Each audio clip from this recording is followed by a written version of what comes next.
canyon. That's where I long to be with my three good companions. Just my rifle, pony and me.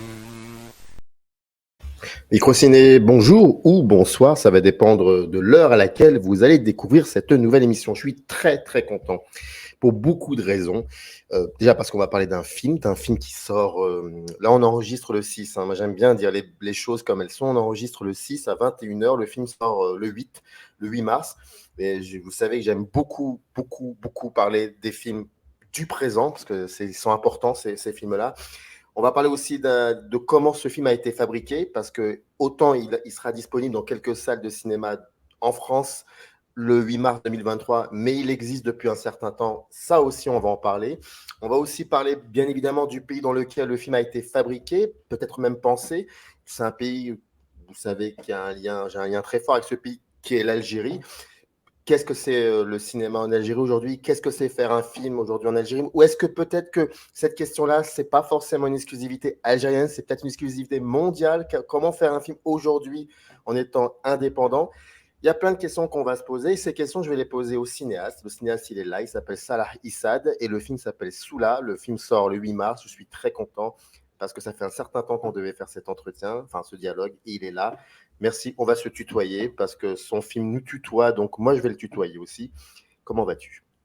Merci Samé pour l'invitation. Je vais très bien, merci beaucoup. Je suis très ravi, comme tu l'as dit depuis le temps, et enfin on y est pour faire cet entretien. Bon, avant qu'on commence à parler de l'intériorité du film, je vais commencer quand même par une chose importante et principale, c'est de dire où le film sera visible. Alors, il faut savoir dans le descriptif de la vidéo, je mettrai la bande-annonce, mais aussi la liste des salles de cinéma qui vont accueillir ce film. Mais je peux te dire dans un premier temps qu'il y aura le film à Paris, Studio Galande, le Studio Galande de Paris, Mégamérama Villeneuve-la-Garenne. À Nice, c'est le Mégarama Nice. Mulhouse, c'est le Kinopolis. À Grenoble, c'est la salle de cinéma Montciné. À Bordeaux, c'est le Mégarama Bordeaux. Saint-Étienne, c'est le Mégarama Saint-Étienne-Jean Jaurès. À Lille, le Kinopolis L'Homme et le Kinociné Villeneuve d'Ascq. À Belfort, Audincourt, c'est le Mégarama Audincourt Lumina. Et à Besançon et l'école Valentin, c'est le Mégarama Besançon école Valentin. Et puis il y a d'autres dates qui vont arriver à Lyon, Marseille, Toulouse, Nantes. Et je sais que tu as reçu encore d'autres dates, mais tout sera mis dans le descriptif de la vidéo. Ne vous inquiétez pas. Première question, très simple et en même temps un peu atypique, mais c'est la première, c'est ce qui m'est, comment dire, question que j'ai pensé en voyant ton film. Ça va te sembler un peu surréaliste, mais en même temps, pourquoi pas? Dans les années 80, le journal Libération avait fait un hors-série où ils avaient posé une question. Ils avaient pris, je crois, des centaines de cinéastes. Ils avaient posé à Berza Kalouach, Belloufa et d'autres cinéastes. Et la question était très simple et en même temps un peu gonflée parce que certains ne voulaient même pas y répondre. C'était pourquoi vous faites du cinéma? Et moi, quand je vois ton film, je sens que chaque plan de ton film, je ne sais pas ce que tu aurais fait si tu n'avais pas fait de cinéma.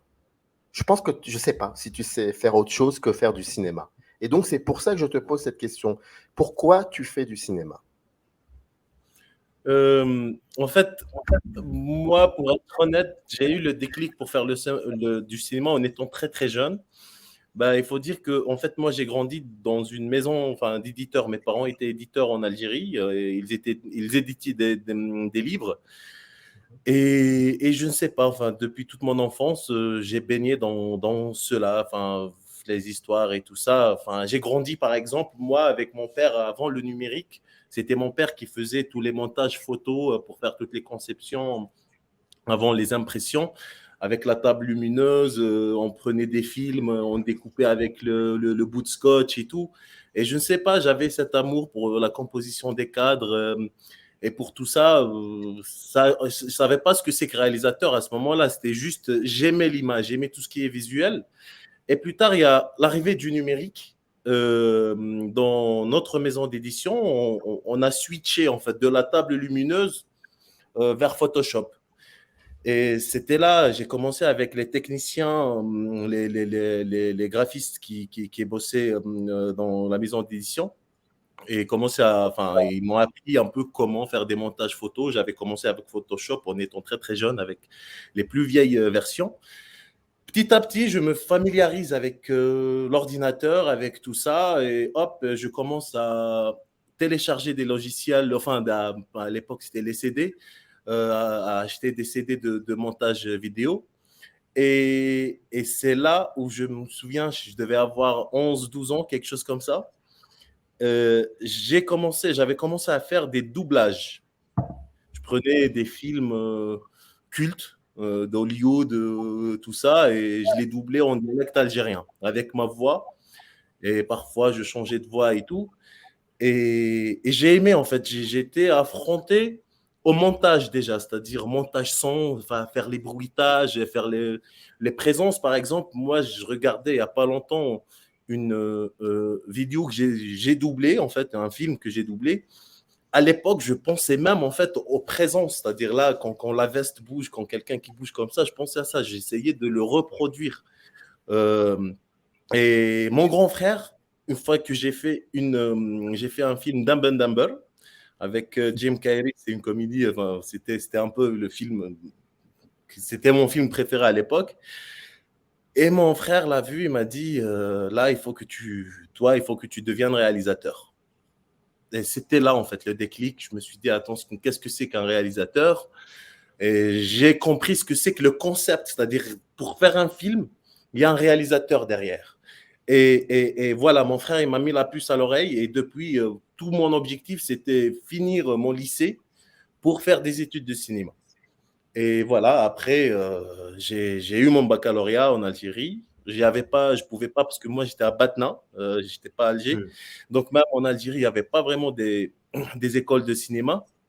Et donc j'ai fait une année de droit en Algérie. Et après, je suis parti à Paris pour faire une licence en cinéma. Et c'était là, en fait, c'est là où ça a commencé. J'ai fait mes études jusqu'à ce que voilà, j'ai commencé à faire des cours, puis un long, et voilà. Mais est-ce que très très vite l'idée de créer ta propre structure a été évidente pour toi? Structure de Oui, production, j'entends là. oui, oui. Euh, En fait, pendant que je suivais ma formation, euh, je, je parlais souvent avec mes profs, enfin, les intervenants, les profs qui donnaient des cours soit à l'université ou aux écoles, les écoles que j'ai fait. Euh, Genre, on nous apprenait souvent que c'était difficile de financer un film, même en France, hein. Donc, je me suis dit, bon, j'avais fait plusieurs courts-métrages et je me suis dit, pour faire un long, c'est très, très compliqué. C'est-à-dire, même si tu fais des courts-métrages primés, tu fais des festivals, c'est pas facile. Et une fois que j'ai fini mes études, je me suis posé cette question.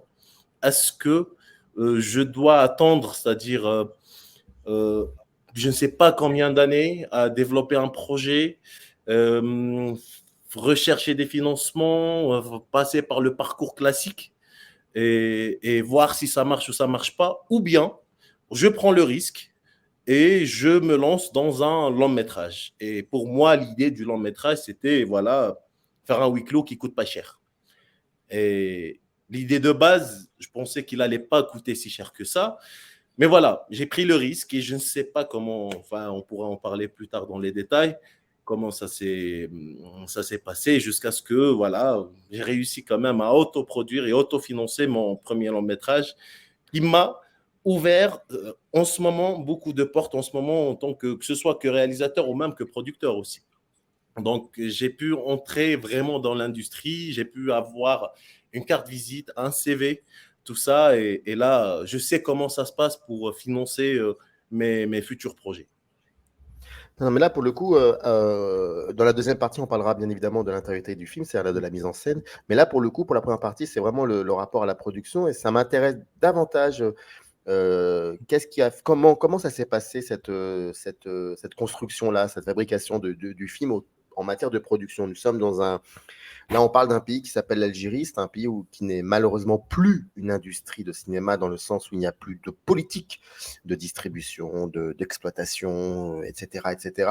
Même si actuellement, il y a beaucoup de choses qui se font peut-être au niveau d'une nouvelle loi sur le cinéma, mais bon, ça serait peut-être qu'on en parlera dans l'émission, je ne sais pas. Bref, c'est très bancal. Comment toi, tu arrives avec des études très théoriques, si j'ai bien compris, pour arriver, tu crées ta production et en même temps, tu es autodidacte parce que tu touches un peu tout. Voilà. Tu aussi, enfin, comment ça se passe? Comment tu mets en chantier Quand j'ai parlé de théorie, tu étais peut-être pas forcément d'accord avec moi là-dessus. En fait, j'ai fait les deux parce que j'ai commencé avec une licence à l'université de Paris 8 qui était trop théorique. J'ai pas aimé. Et pour le coup, j'ai arrêté à la deuxième année. J'ai fait que licence 2. J'ai pas fait la troisième année. Et après, je suis passé vraiment vers la pratique. C'est là où j'ai fait 2 écoles à Lyon, une école qui s'appelle Arfis. J'ai fait une année tronc commun où on touchait vraiment à tout, c'est-à-dire de l'écriture. Enfin, ça, je me souviens le premier jour où j'arrive à cette école, c'était la première fois où j'ai senti que c'est ce que je veux faire en fait, c'est ce que j'aime, c'est-à-dire là, tu arrives dans un studio, tu trouves les feuilles de décor, les box de montage, les projecteurs, tout ça. Donc, cette année-là, c'était une année très, très enrichissante pour moi. J'ai pu apprendre vraiment tout, de l'écriture, montage, image. Vraiment, j'avais la dalle, en fait. J'étais toujours avec les profs, je posais des questions, je faisais des courts-métrages et tout. Et après cette école, j'ai fait une autre école où je me suis spécialisé dans la réalisation. Pareil, cette école s'appelle maintenant ICAR, qui est à Lyon aussi. Et là, pour le coup, c'est une école où on avait plus de liberté. Cette école, les directeurs et les profs nous soutenaient sur nos projets personnels. Et donc, moi, pendant rien que les 3 ans là que j'ai pas, les 3 ans d'études à Lyon, j'ai dû faire, je crois, une trentaine de courts-métrages. Enfin, il y a plein de courts-métrages que j'assume pas, que j'aime pas, mais pour moi, le but, c'était un court-métrage après court-métrage. Des courts-métrages à budget zéro, bien sûr. C'est-à-dire, il y a l'école qui me prête le matériel. Moi aussi, j'avais mon matériel. Il y a mon ami aussi qui vient, enfin, c'est-à-dire des amis. J'ai pu constituer, surtout, ce qui est bien en faisant ces 2 écoles-là, j'ai pu constituer un bon réseau. C'est-à-dire, j'ai pu avoir vraiment les meilleurs éléments de la première école et les meilleurs éléments de la deuxième école et vraiment constituer une équipe. Et c'est avec cette équipe d'ailleurs que j'ai fait le film Soula, que j'ai fait tous mes courts-métrages auparavant. Et aussi, c'est cette équipe que j'ai emmenée en Algérie pour faire Soula. Et donc, pour continuer pour répondre plus à la question comment j'ai pu faire ça. Donc voilà, j'ai quand même un background, mais c'est ça en fait, non seulement théorique, mais c'est ça, en fait, qui m'a vraiment poussé. En fait, je me suis senti à l'aise. Je me suis senti prêt à faire un long métrage. Et le budget de ce long métrage, au début, c'était, en fait, je l'ai sous-estimé. Et j'avais, en fait, si tu veux, j'avais une somme. Je voulais faire un apport pour acheter un appartement. Et j'avais ce choix-là, à ce que j'achète un appartement ou bien je fais un long métrage. Et c'est là, je me suis dit, bon, je fais un huis clos en Algérie. En Algérie, c'est quand on tourne en Algérie, on joue à domicile. Pour moi qui suis de Batna, Batna, c'est une ville, j'ai accès à tout, c'est-à-dire j'ai mes cousins, mes amis, c'est plus facile, je me sens plus à l'aise. Et du coup, je me suis dit, bon, là, tout ce que ça va me coûter, c'est louer un peu de moyens techniques, avoir aussi mon matériel à moi, le matériel des techniciens qui m'ont aidé à faire le projet. Et ça va me coûter juste, je vais leur prendre des billets d'avion, des billets de bateau, parce qu'on est parti quand même 3 voitures en Algérie avec une remorque. Bref, il y avait vraiment une logistique qui était très, très, très conséquente. Et voilà, on a commencé à faire ce long métrage. Et pourquoi, voilà, pour répondre à la question, comment ça se fait que j'ai créé la structure? La structure, parce que je pouvais faire ce projet vraiment en indépendance, c'est-à-dire sans société de production, c'est-à-dire parce que moi, pourquoi j'ai créé les sociétés de production? Parce que j'avais créé une société en France, une société en Algérie. La chose qui m'a le plus poussé, c'est-à-dire à créer ces boîtes de production et je suis devenu producteur, c'est que pour pouvoir emmener du matos en Algérie, enfin, c'est-à-dire dans tous les pays, c'est-à-dire il faut un carnet ATA, c'est-à-dire tu as du matériel, tu dois l'enregistrer auprès de la douane et tout ça. Et c'était ça. Au début, je pensais aller le faire, prendre du matériel comme ça. On m'a dit non, non, ça ne se passe pas comme ça. Ok, donc il faut créer une boîte. Ok, bah, je crée une boîte. Et en Algérie, pareil, pour avoir l'autorisation de tournage. Et donc voilà, j'ai créé ces deux sociétés de production pour pouvoir gérer au moins la partie administrative du projet. On tourne le projet et je ne sais pas, je suis devenu producteur. Donc Tu, tu- c'est comme ça que je suis devenu producteur en fait. Mais généralement, une fois sur deux, ça devient producteur pour des raisons un peu anodines, voire anecdotiques, mais et finalement, c'est important. Tu évoquais vingtaine, voire une trentaine de courts-métrages que tu avais fait en amont. Est-ce que déjà, avec le recul, est-ce que se dessinait une idée, une certaine idée du cinéma que tu voulais faire et qui se retrouve dans Soula?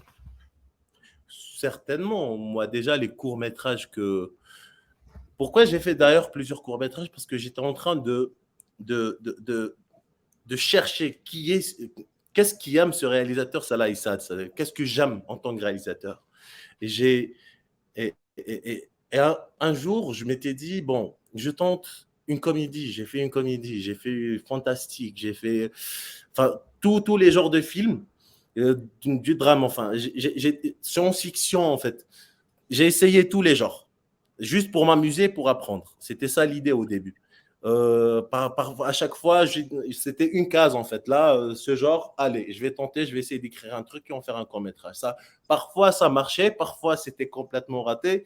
Et ça m'arrive même en ce moment de regarder pour m'amuser, je regarde un peu des courts-métrages que j'ai fait auparavant. Bah, pourtant, il y a pas si longtemps que ça. Hein. Je te dis ça, c'était en 2015, 16, 17, jusqu'à 18.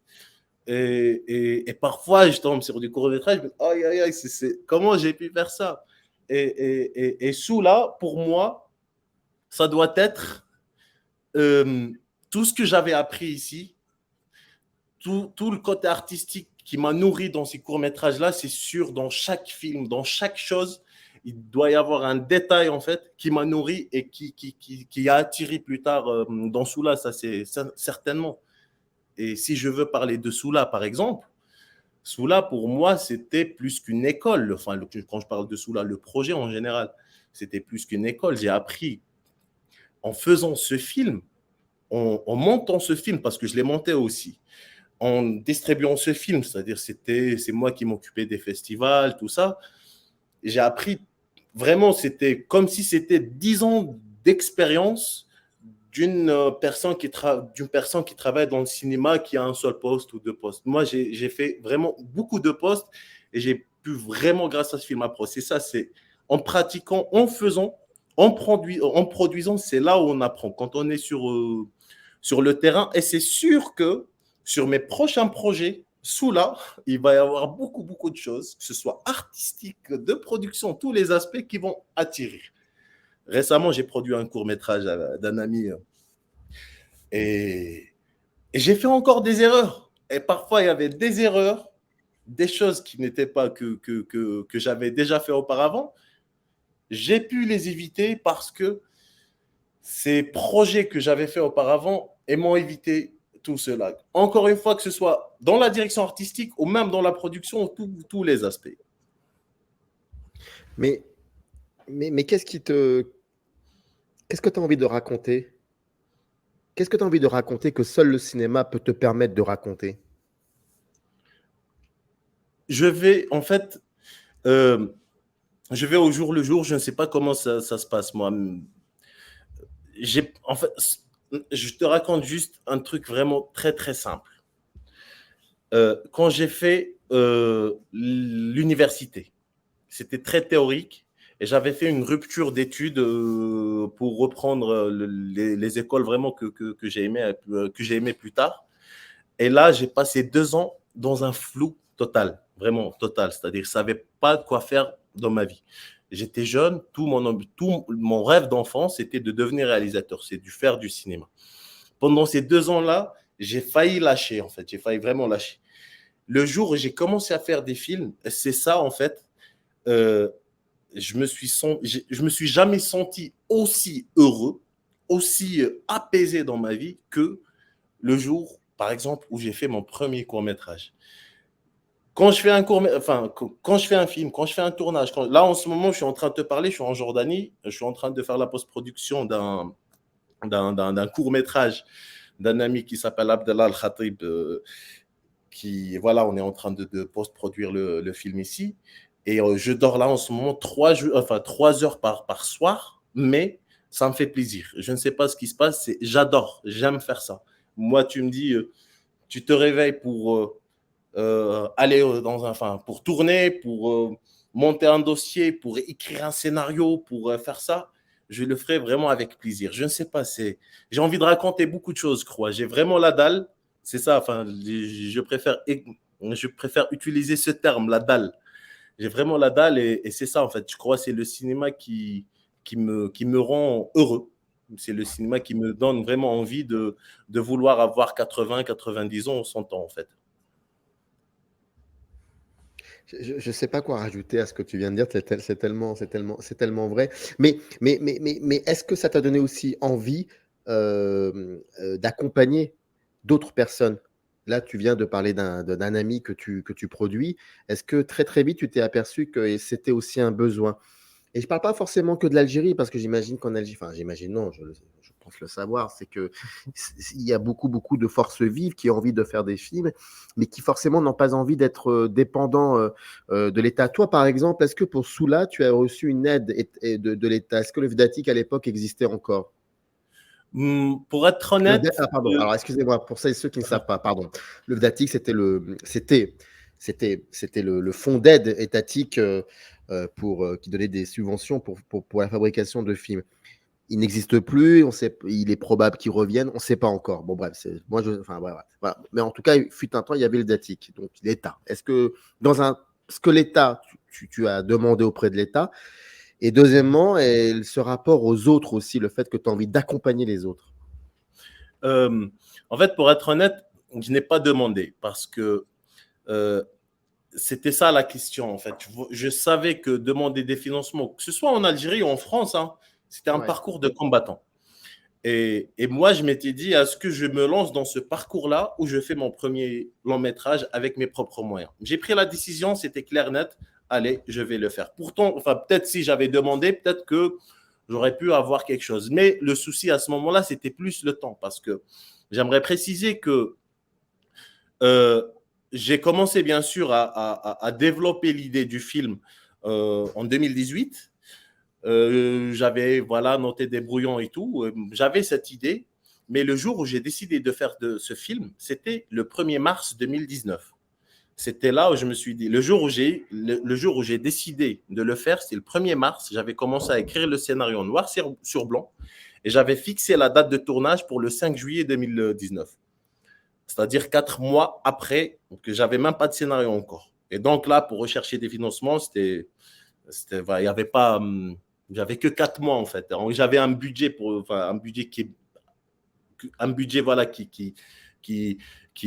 avec lequel je pouvais faire ce film. Et donc j'ai fait les choses rapidement. J'ai pas demandé et j'ai pu faire le film. Et plus tard, j'ai pas pensé en fait. Peut-être que j'aurais pu demander pour la post-production, mais je l'ai pas fait. Je l'ai pas fait. Je ne sais pas. Je suis quelqu'un. Enfin, en plus, il faut noter que par manque de connaissances aussi, d'expérience, moi, je suis de Batna. En fait, j'ai quitté Batna à l'âge de 18-19 ans. Je connais pas comment ça se passe vraiment, toute la partie administrative en Algérie, le ministère, tout ça. J'étais pas moi, par exemple, il y a beaucoup de réalisateurs qui me connaissaient pas du tout. C'est-à-dire, j'ai pas grandi à Alger, mon entourage, c'était pas vraiment Alger en général, c'est à Alger où le cinéma, on va dire, cinéma d'auteur et tout ça, c'est à Alger que ça se passe et tout le monde se connaisse. Moi, hop, en fait, de Batna, j'arrive en France, je fais un film, j'avais pas accès à l'information. Et moi, peut-être le FDATIC, je l'ai découvert, je crois, c'était en 2018-2019. Hein. Avant, je ne connaissais pas qu'il y avait. Je pensais qu'il finançait uniquement les films de La Révolution et tous ces films-là. Je ne savais pas qu'il y avait des financements pour des films d'auteur. Donc voilà, je n'ai pas demandé. Et pour répondre à la deuxième question, pour accompagner d'autres, oui. En fait, je ne suis pas spécialement à la recherche de talent ou quoi que ce soit. Moi, c'était plus au feeling. Moi, j'aime me considérer plus en tant que réalisateur, même si je suis devenu producteur par la force des choses. Là, j'ai la chance, ces derniers mois, que mon grand frère, qui s'appelle Taqiyuddin, qui, qui, voilà, qui est en train de m'aider là, en fait. Il se lance avec moi dans la production et lui, il est plus dans la production. Et donc là, on réfléchit à comment développer notre structure de production et on essaye de produire aussi d'autres projets. Et on a commencé déjà à produire, voilà, c'est un court-métrage qui est, je pense, qui est très, très prometteur. Là, on est en train de faire la post-production de notre ami Abdallah Al-Khatib. C'est un réalisateur du film Little Palestine qui a été remarqué à Cannes l'année dernière. Il a fait vraiment un très, très joli parcours. Et on ne cherchait pas forcément à produire quoi que ce soit. C'est un ami. On s'était rencontrés au festival de Amman l'année dernière. Mon film Soula avait gagné à ce moment-là le prix du meilleur film de fiction. Son film, il avait gagné le prix du meilleur film documentaire. Et on est devenus vraiment amis. Et un jour, on était à Paris, on s'était posé juste, on s'est vu comme ça. Il me parle d'une idée qu'il voulait faire en documentaire. Et finalement, il n'a pas pu finir son documentaire. Il voulait la transformer, enfin, il voulait la faire en fiction. Bah, j'ai tellement aimé l'idée qu'il y avait un feeling. Je lui ai dit, vas-y, on tourne en 2 mois. Et là, on a commencé à tourner. On a fini le tournage et on espère le meilleur pour la suite de ce projet. Et voilà, d'autres projets, peut-être avec d'autres talents aussi, mais c'est plus au feeling, plus... en fait, je vais raconter peut-être un détail, parce que si tu veux, ce projet, c'est moi qui suis en train de le monter. Parce que comme j'ai pu monter Soula, j'ai monté mes courts-métrages auparavant, donc je peux me qualifier en tant que monteur. C'est comme le montage. Moi, en fait, jusqu'à présent, j'ai monté que mes films à moi. C'est la première fois où je monte un film que je n'ai pas réalisé. J'ai produit, mais que je n'ai pas réalisé. Et pour moi, monter un film, il faut monter quelque chose qu'on aime vraiment, quelque chose dans laquelle on croit, quelque chose, je ne sais pas, quelque chose qui s'injecte en nous. Et c'est ça, je pense, pour accompagner des projets, pour essayer de faire autre chose. En tant que producteur, je pense que c'est la même chose. C'est-à-dire, c'est un projet, une idée, voilà, que je la sens vraiment, que je la respire ou pas. C'est ça. Et bien sûr, si j'aimerais bien accompagner des jeunes et plus tard, là, je suis toujours, moi aussi, je me considère en tant que jeune encore et j'ai encore du chemin à faire, bien sûr. Mais plus tard, oui, ce sera avec plaisir, surtout en Algérie. En Algérie, il faut vraiment investir dans les talents. Il y a vraiment des talents en Algérie. Il y a vraiment des histoires à raconter.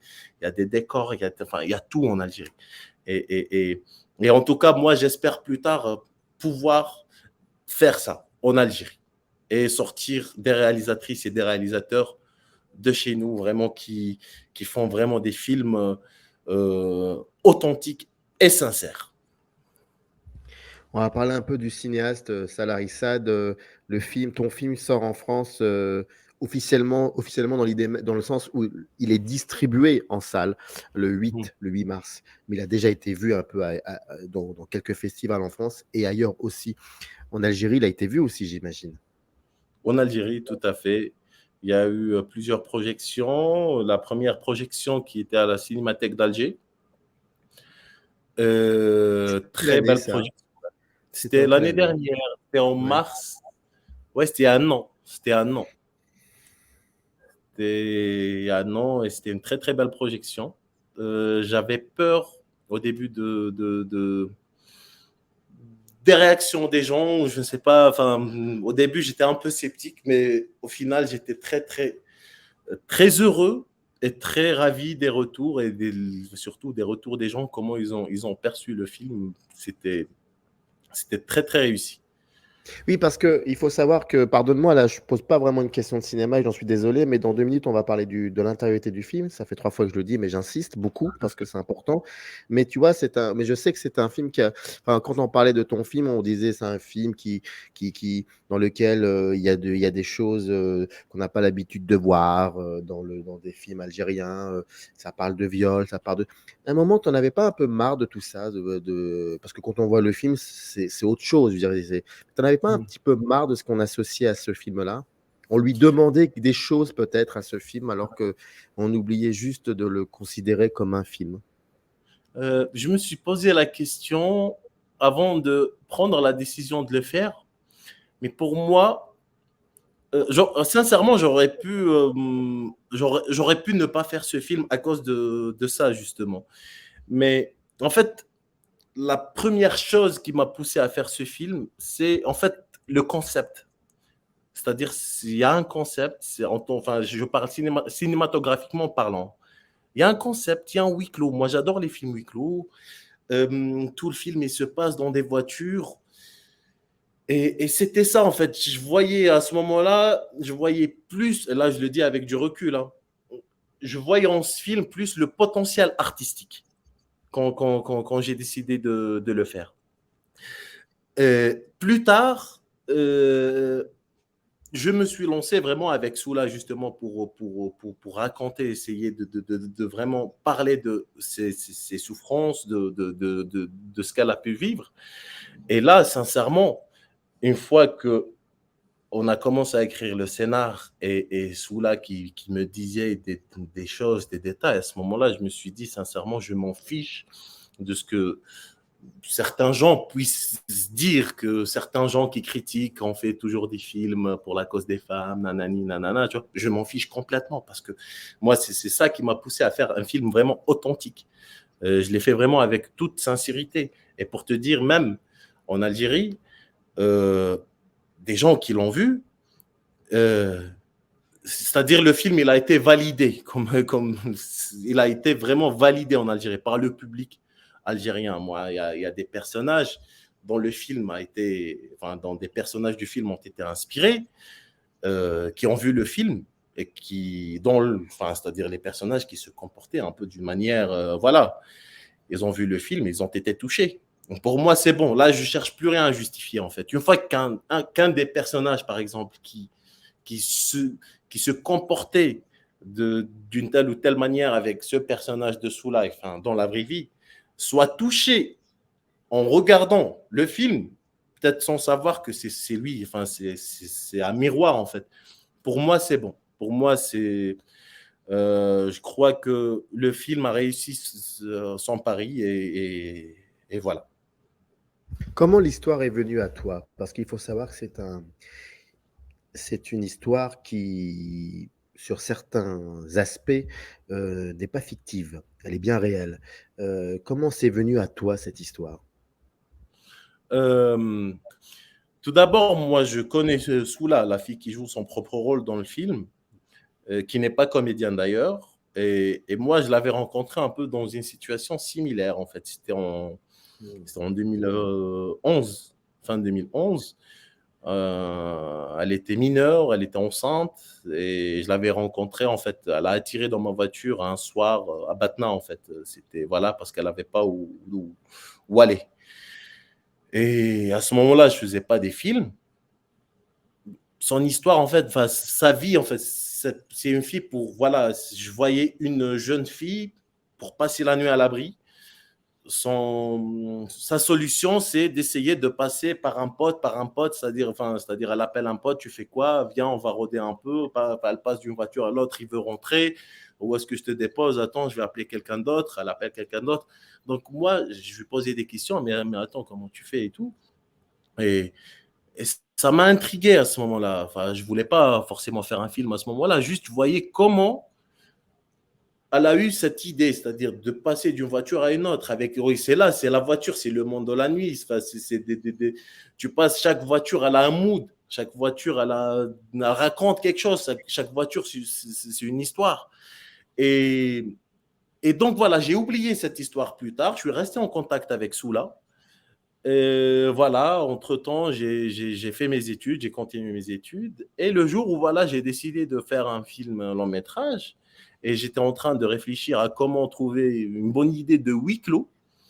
Euh, Pendant ce temps, je cherche. Je me souviens un soir, je m'apprêtais à dormir d'ailleurs. J'étais en train de. Voilà, je cogitais, j'avais une idée peut-être d'un film qui se passe dans une chambre. J'ai réfléchi à un autre. Il y avait plein d'idées en tête. Comme par hasard, Soula qui m'appelle depuis 3 ans, ça faisait peut-être 3 ans à ce moment-là qu'on ne s'est pas eu au téléphone, enfin qu'on n'a pas eu de nouvelles, qu'on s'est pas eu de nouvelles. Et hop, Soula qui m'appelle comme par hasard à ce moment-là. Oh, je réponds, je lui dis directement, Soula, je crois que j'ai trouvé une idée d'un film, on va le faire ensemble.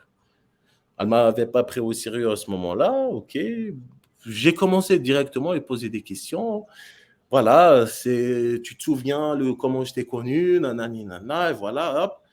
Je lui dis, voilà, j'ai envie de faire un film un peu inspiré de cette époque de ta vie. Comment tu passais d'une voiture à une autre, nanani, nana. Est-ce que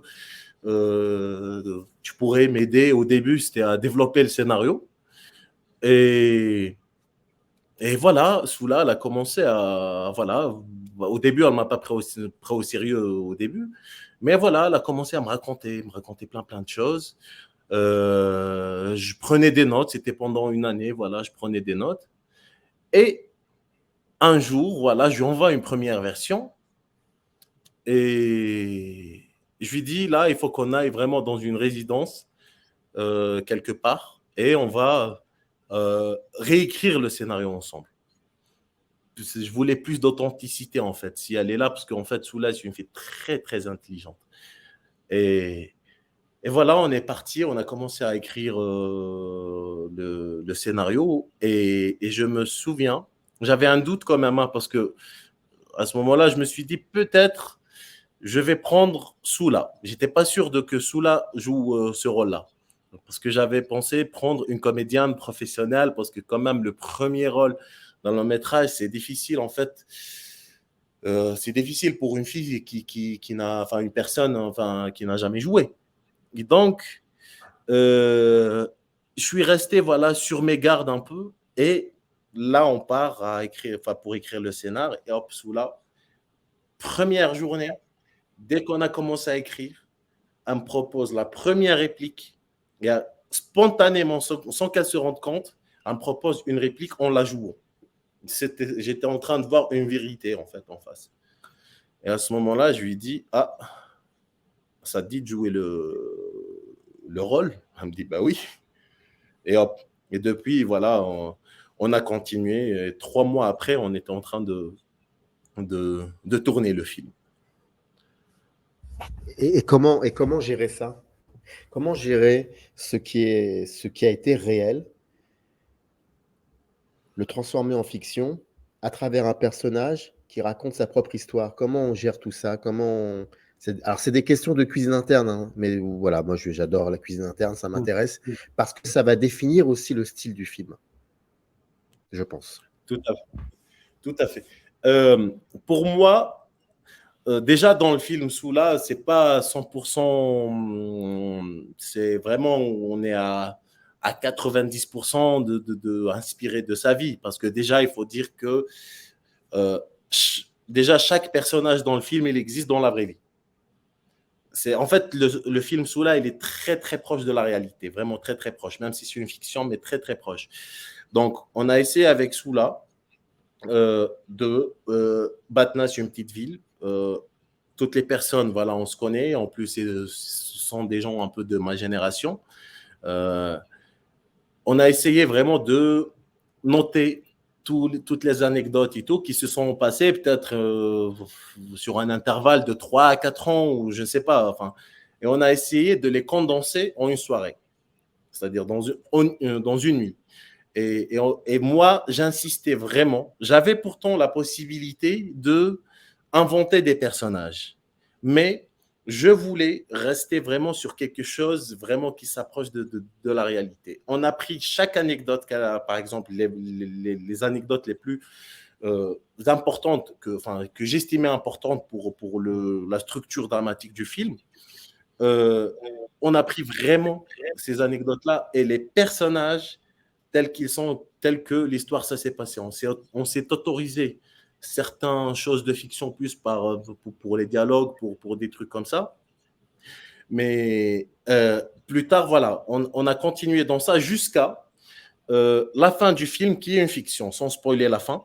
Sans spoiler la fin du film. Voilà, à un moment donné, je me suis dit, il ne faut pas que je reste vraiment sur une réalité comme ça. Il faut que je me détache quand même de la Mais vie pourquoi? de Soulaba.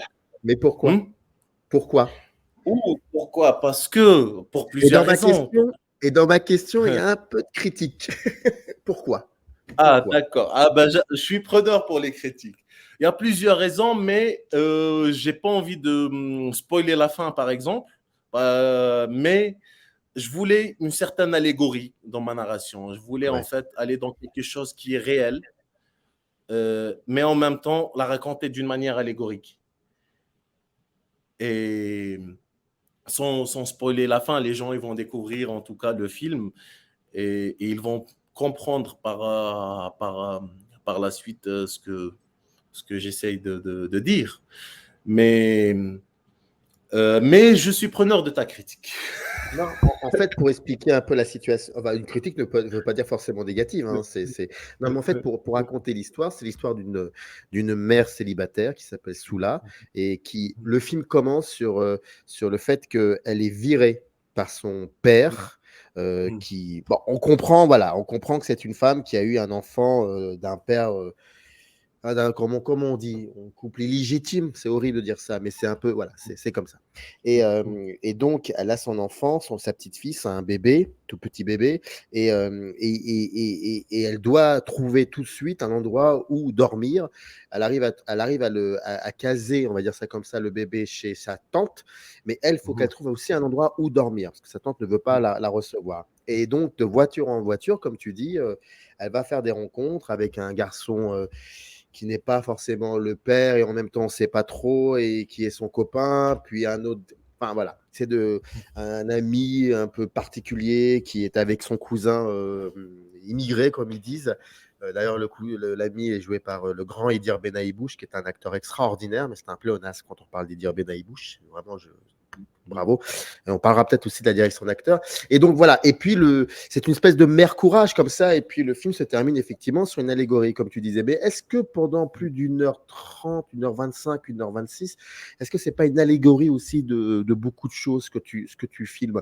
Parce que ça me rappelle un film de David Cronenberg qui s'appelait Cosmopolis et dans lequel on voyait l'acteur dont je me souviens plus du nom, Robert Pattinson. Robert Pattinson qui joue le rôle d'une espèce de chef d'entreprise mania comme ça, qui gère le monde, qui gère son entreprise de sa limousine. Et en fait, il reçoit des menaces de mort d'un gars qui veut le tuer, tout ça. Mais il y a cette idée de tout contrôler de la voiture et d'avoir peur de l'extérieur. Et c'est ça qui m'a fait poser comme question. Et en même temps, je ne peux pas ne pas le relier aussi à l'aspect économique du film, le huis clos.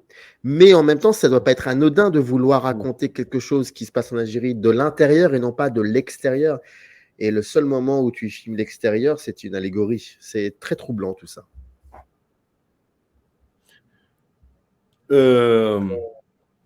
D'ailleurs, pour le film Cosmopolis, c'est ça? Cosmopolis. Moi, je sais pas. C'est un film. D'ailleurs, moi, c'est un film que j'aime pas. C'est un film que j'ai pas vraiment. Même si c'est un huis clos voiture, normalement, je devrais l'aimer.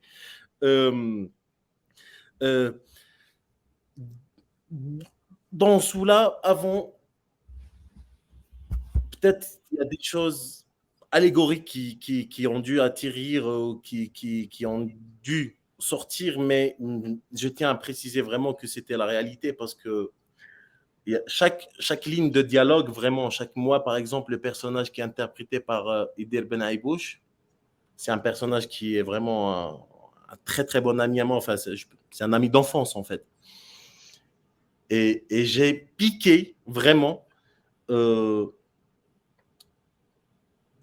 plusieurs répliques de enfin, c'est des répliques, c'est répliques à lui, en fait, que j'ai mis dans le film. Et Idir Ben Aibouch, là, en parlant de direction d'acteur, il m'avait posé une question. Il m'a dit, donne-moi des références. Quand j'ai commencé, enfin, dès que je l'ai contacté, il a lu le scénario, il a aimé, voilà, on allait commencer à travailler dessus. Il m'a dit, donne-moi des références. Je lui ai dit, quelles références? Il me dit, je ne sais pas, des acteurs, des trucs comme ça, enfin, genre des films, des trucs.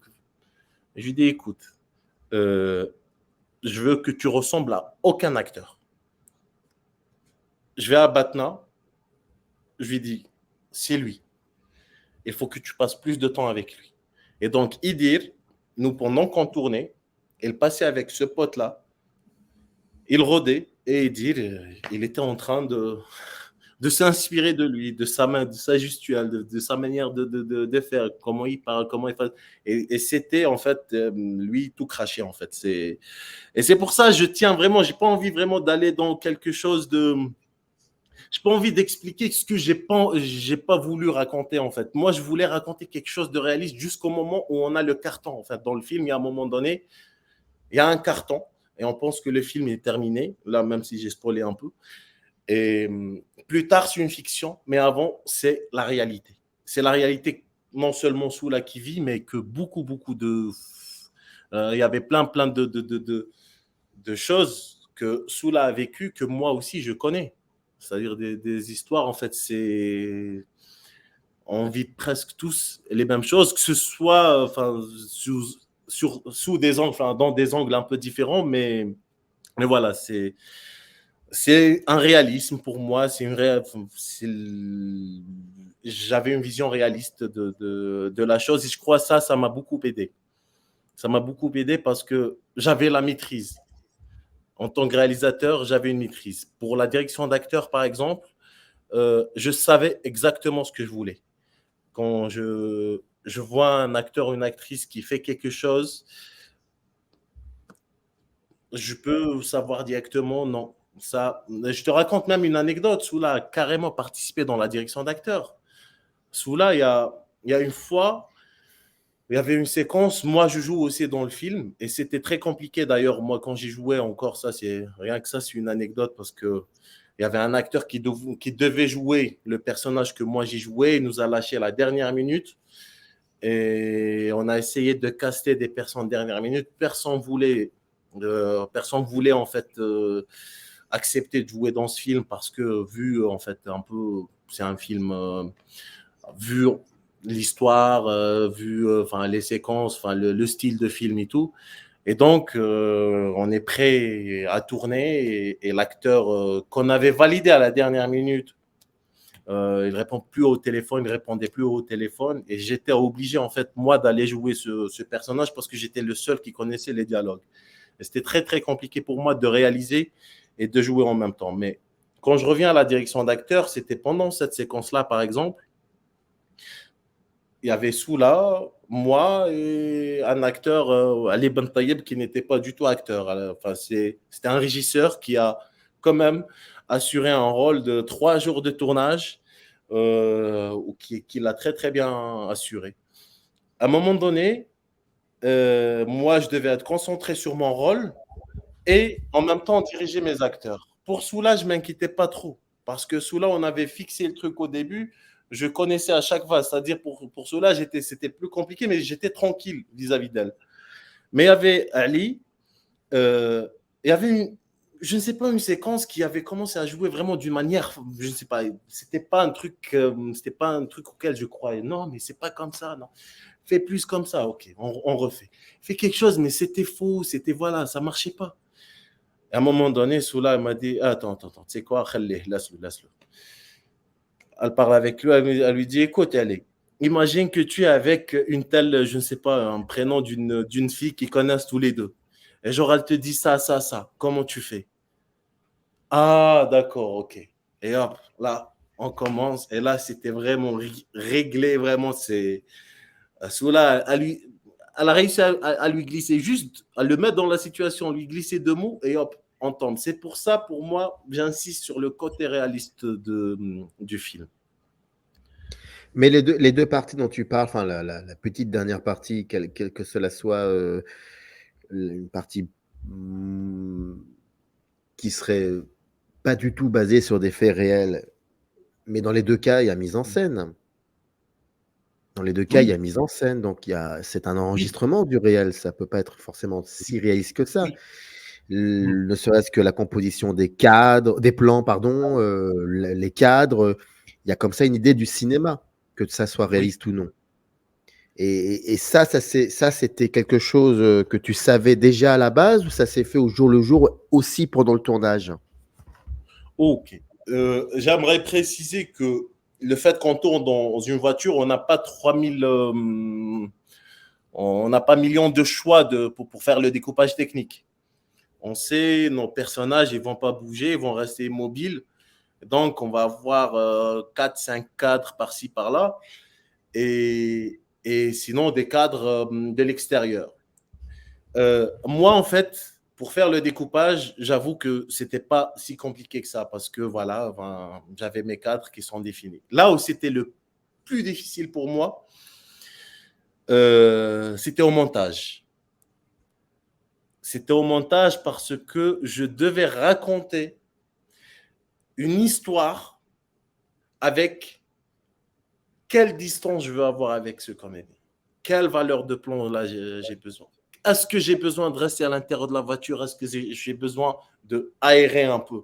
Est-ce que, il y avait, en fait, je pense que la vraie mise en scène, ça s'est fait après le tournage, pendant parce que j'aimerais préciser que pendant qu'on tournait, c'est vrai, on était une équipe technique vraiment très, très soudée, très, très bonne équipe technique, en sachant que ce sont des moitié des étudiants encore, et d'autres moitiés, enfin, c'est des personnes de mes promos à moi avec qui on a fait les mêmes écoles. C'est-à-dire toute l'équipe, c'était leur premier long métrage. C'est voilà, on venait vraiment, on commençait ensemble. Mais ils ont donné vraiment tout ce qu'ils avaient. Par exemple, là, quand on voit l'image, il y avait un travail énorme, énorme sur l'image, sur le son.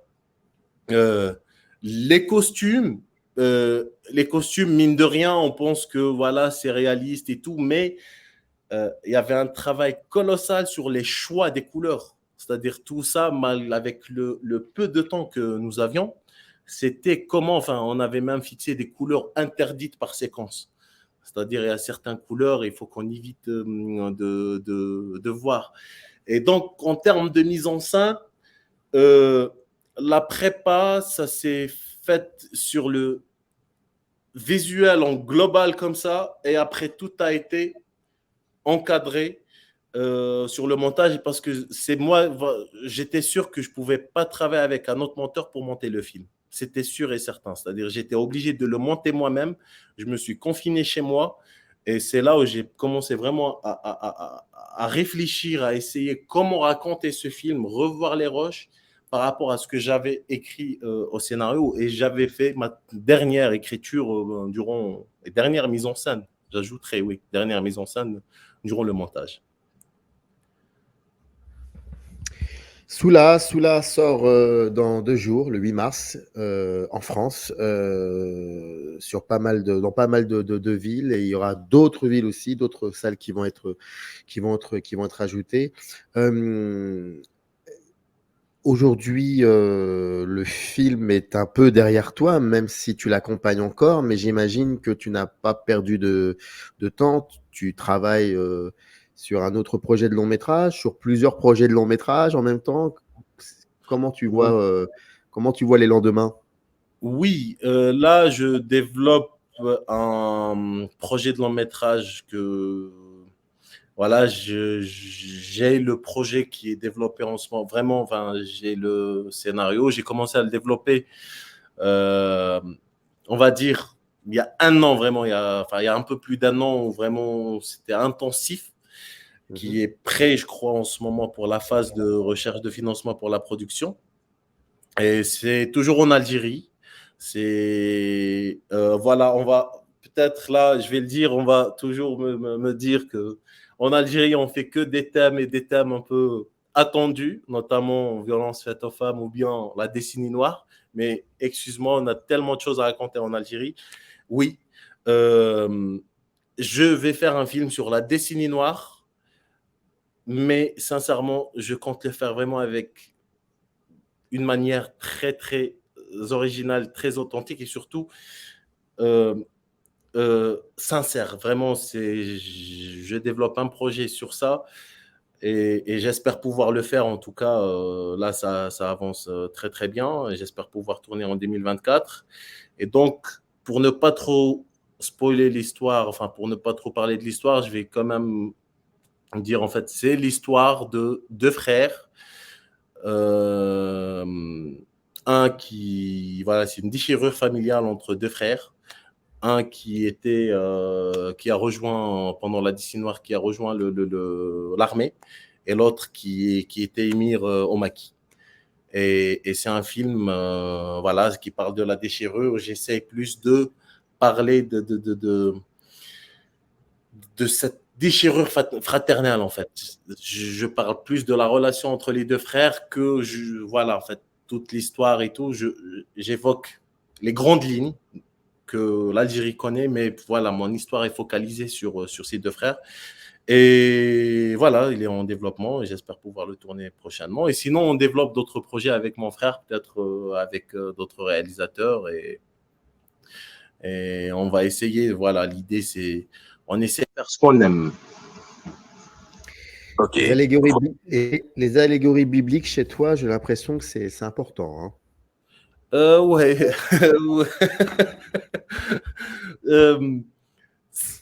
Peut-être pas, peut-être par coïncidence. Je te crois pas. Hein. Je peux pas te croire. Non, mais c'est drôle, c'est drôle. Alors, il y a un mot que tu as dit 4 fois ou 5 pendant 56 minutes et on va arrêter l'émission là-dessus. C'est le mot authentique. J'ai l'impression que c'est vraiment important pour toi, hein, qu'il y ait une authenticité. Hein. Oui. En fait, quand je regarde un film auquel je ne crois pas, quand je regarde un film où ça me détache, en fait. Et malheureusement, dans le monde arabe, non seulement en Algérie, je parle plus dans le monde arabe, j'ai l'impression que comme il n'y a pas vraiment une industrie, il n'y a pas de salle de cinéma, on s'en fiche un peu de l'avis du spectateur local. Et moi, en fait, j'essaie de prendre ça en compte. En fait, j'ai pas envie de faire un film pour plaire, que ce soit enfin aux Occidentaux, et j'ai pas envie non plus de faire un film que plaire uniquement aux Algériens. En fait, j'aime faire un film qui est, par exemple, si je fais un film algérien, qui reste un film algérien, authentique algérien, en même temps qui plaît, enfin, qui est universel en fait. Mais j'ai pas envie de trahir qui que ce soit en fait.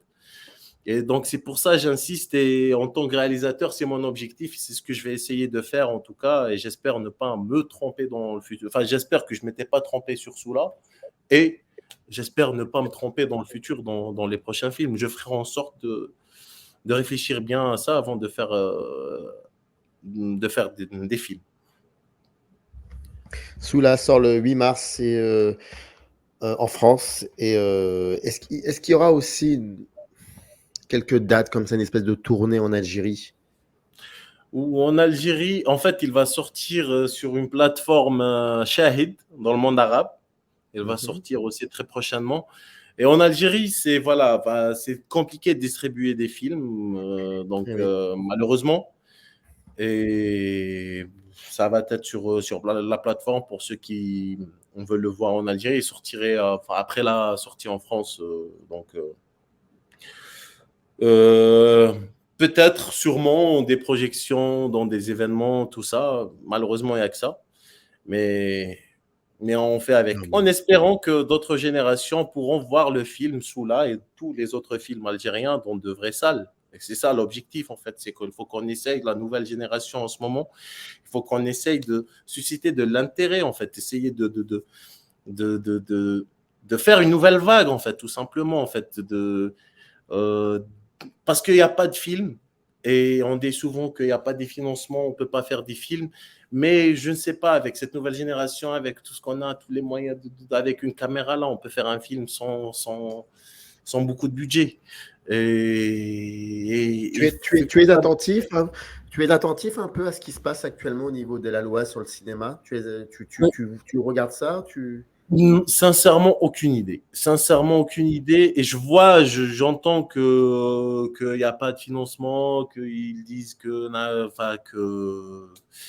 ils ont fermé le fonds de financement et tout ça. Mais euh, je comprends bien sûr. Il faut vraiment qu'il y ait un fonds de financement pour financer le cinéma local, ça c'est sûr et certain.